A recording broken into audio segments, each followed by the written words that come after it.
আজকে যেহেতু ক্রিসমাস, সেই জন্য আজকে কিন্তু স্পেশাল শেফ কিন্তু আমাদের বাড়ির ছোট্ট স্যান্টাবুড়ি, যে রান্না করার অর্ধেক ইনগ্রিডিয়েন্টস তার পেটে চলে যাচ্ছে। পিৎজা বানাবে কি সে তো নিজেই অর্ধেক কিছু খেয়ে নিচ্ছে। বাকিটা আস্তে আস্তে দেখতে থাকুন, পুরো রেসিপিটা দেখার জন্য সঙ্গে থাকুন। ক্রিসমাসে তো সবাই কেক বানাচ্ছে, যখনই ইনস্টাগ্রাম ওপেন করছি সবাই দেখছি কেক বানাচ্ছে।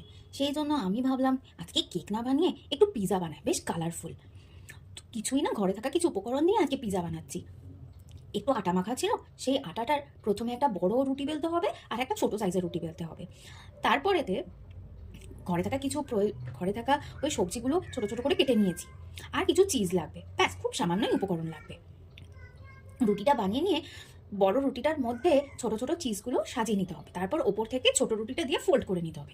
এরপর একটু এপিট ওপিট করে শুকনো প্যানের মধ্যে একটু সেঁকে নিতে হবে।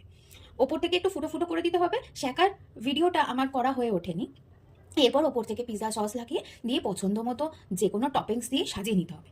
তারপর গোলমরিচ গুঁড়ো, অরিগ্যানো, একটু মিক্স হার্বস দিয়ে ভালো করে এটা সুন্দর করে একটা সাজিয়ে গুছিয়ে একটা পিৎজা রেডি করতে হবে।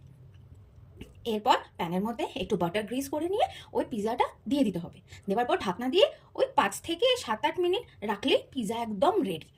আমার কাছে কাটার নেই বলে কিছু করার নেই, ওই কাঁচি দিয়ে কাটতে হয়েছিল, কিন্তু ভীষণ ভীষণ ভীষণ টেস্টি হয়।